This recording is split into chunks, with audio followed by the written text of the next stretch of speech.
एक बहुत बड़ी खुशखबरी सुनाने जा रहा हूं मैं। अल्लाह के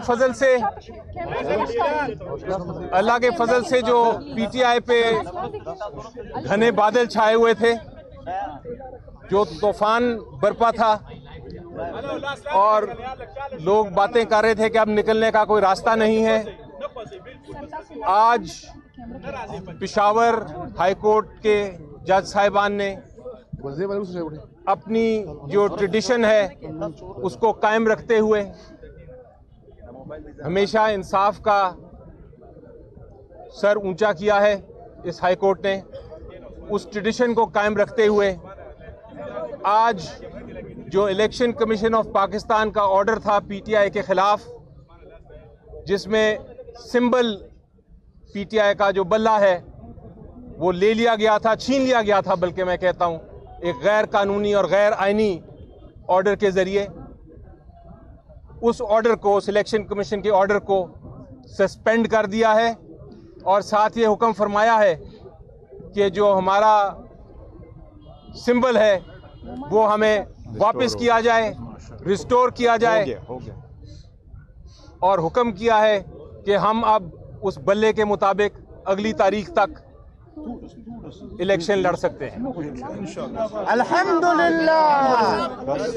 ये सिंबल जो है, मैं चाहूंगा कहना, सिंबल का मैं कहना चाहूंगा कि सिंबल एक पॉलिटिकल पार्टी, एक सियासी जमात की जान होती है और आर्टिकल 17 जो हमारा है आइन का, उसमें कहा गया है और सुप्रीम कोर्ट की उस पर जजमेंट्स भी हैं कि ये जो सिंबल है ये एक बुनियादी हक है, एक पॉलिटिकल पार्टी का भी, उसके मेंबरान का भी, उसके सपोर्टर्स का भी और उसके जो करोड़ा वोटर्स हैं उनका भी। तो आज हाई कोर्ट ने उस बुनियादी हक को पूरा करते हुए ये हुक्म फरमा दिया है कि सिंबल वैट का पीटीआई का ही है और पीटीआई को रिस्टोर कर दिया है। अल्हम्दुलिल्लाह। एक मिनट बिस्मिल्लाह। अल्हम्दुलिल्लाह, आज पेशावर हाई कोर्ट ने पीटीआई के खिलाफ, पीटीआई के सिंबल और इलेक्शन के खिलाफ, पीटीआई के पाकिस्तान में 70% सपोर्टरों के खिलाफ जो साजिश हो रही थी, अल्हम्दुलिल्लाह आज उस साजिश पे आखिरी केल अदलिया ने लगा दी है, वो साजिशें ख़त्म हो गई। अल्हम्दुलिल्लाह आज हमारा सिर्फ पेशावर हाई कोर्ट ने सिंबल रिस्टोर नहीं किया, बल्कि 25 करोड़ आवाम का एतमाद अदलिया पे रिस्टोर किया है।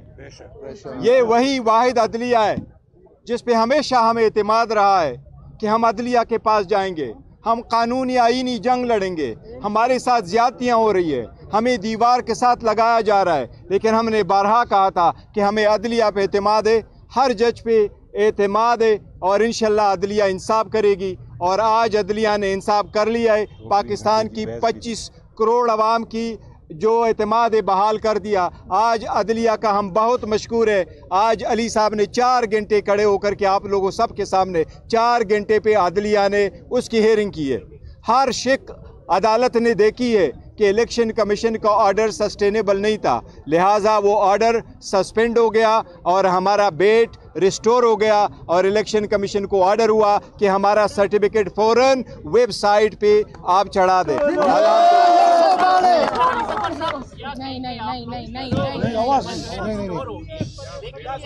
जी अगर वो इस फैसले को ही उड़ा देती है और फिर जो है इलेक्शन कमीशन का फैसला बहाल होता है तो फिर आप लोग क्या करें? जी देखें, वो तो आप बात दुरुस्त कह रहे हैं कि अभी इंटरिम स्टेज है और अभी आगे बड़े मराइल हैं और भी, और डीबी सुनेगी, पूरा अपना फिर फैसला करेगी। लेकिन जिस तरह आपने देखा, पता नहीं आपने मेरी बहस सुनी थी कि नहीं, हमने 4 घंटे के दलाइल दिए और एक एक चीज़ बताई कि इलेक्शन कमीशन ऑफ पाकिस्तान का ऑर्डर क्यों गैर आइनी है, क्यों कानून के ख़िलाफ़ है। और जज साहब का आपने कमेंट भी सुना, बार बार उन्होंने, जज साहब ने पूछा वो दूसरे वकला से, और मैं तो सरप्राइज्ड हूँ कि परेशान भी हूँ और हैरान भी हूँ कि वो हुकूमत के वकील भी खुद आ गए उधर। उनसे पूछा कि आप ये बताएं कि कहाँ से ये पावर और ताकत आई इलेक्शन कमीशन की कि वो इंटरनल जो इलेक्शन है, इंट्रा पार्टी इलेक्शंस किसी पार्टी के, वो किस शिक के तहत, किस इलेक्शन एक्ट की शिक के तहत उन्होंने ये फैसला किया है, उनके पास जवाब नहीं था और काफ़ी उन्होंने कोशिश की लेकिन कोई उनको नज़र नहीं नज़र आया। उसके अलावा अदालत ने बड़ी बार पूछा कि आपकी 170 से ज़्यादा जमातें हैं, आपने कौन सी जमात इस PTI के अलावा किस जमात के ख़िलाफ़ ऐसी कार्रवाई की। बल्कि जब ये जिक्र हुआ तो मैंने कहा अदालत से कि ये सवाल मैंने इलेक्शन कमीशन को भी पूछा था और इलेक्शन कमीशन ने मजाकिया तौर पे मुझे ये कहा था कि आप आपकी स्पेशल पार्टी है इसलिए हम आपको इतना गौर से देख रहे हैं। देखो एक मिनट मैं इसके साथ एग्री करता हूँ। एक मिनट जरा सुन, एक मिनट सुन लिया करें। देखो इस जजमेंट की जिस तरह अली साहब फरमा रहे हैं, इस जजमेंट इस जो सस्पेंशन वाला ऑर्डर है इसकी बहुत ज़्यादा एक ज़रूरत थी। आपको मालूम है कि सारे नॉमिनेशन पेपर फाइल हो चुके थे और कल से स्क्रूटनी का अमल शुरू हो चुका था। हमने अपने प्रायोरिटी लिस्ट जमा करवाई थी।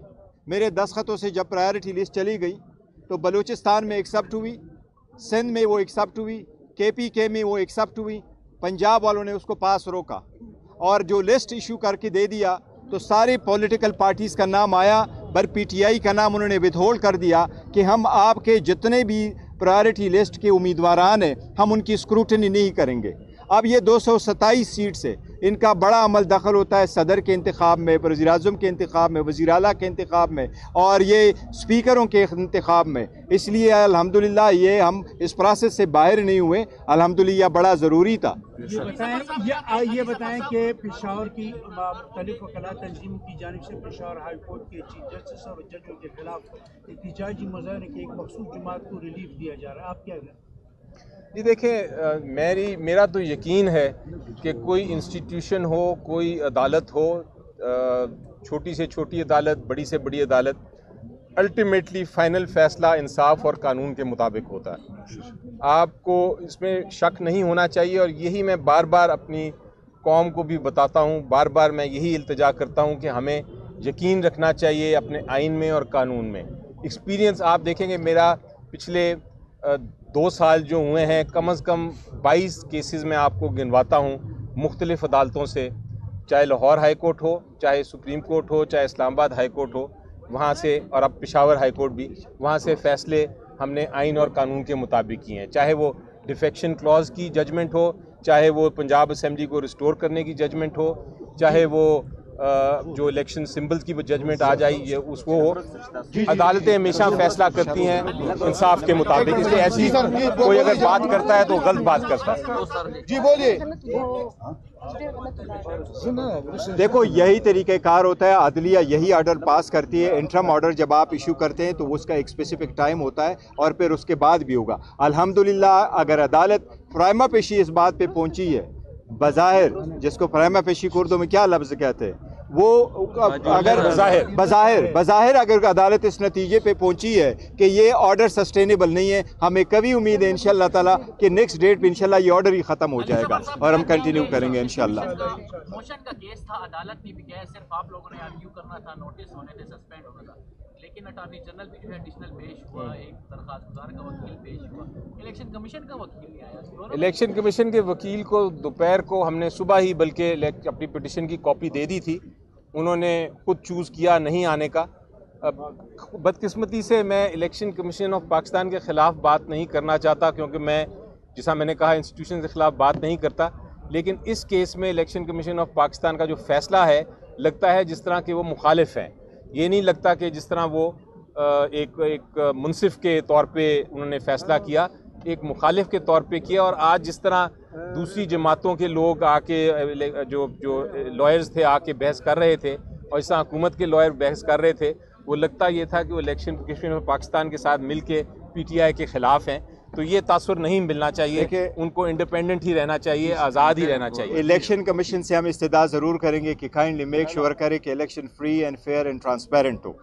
इलेक्शन कमीशन पे हमने हमेशा से एतमाद किया और जब एतमाद किया पेश हुए, इलेक्शन कमीशन ने जो कुछ मांगा हमने उसको प्रोवाइड किया और अलम किया, बट हमारे एतमाद को ठेस पहुंचा और वो इंसाफ नहीं किया, हमारे साथ डिस्क्रिमिनेशन की गई। हमारे केस को इसी तरह से देखा गया जिस तरह कभी भी 175 पॉलिटिकल पार्टी का केस नहीं देखा गया था। अगर हमारी जगह कोई और होता तो आज उनसे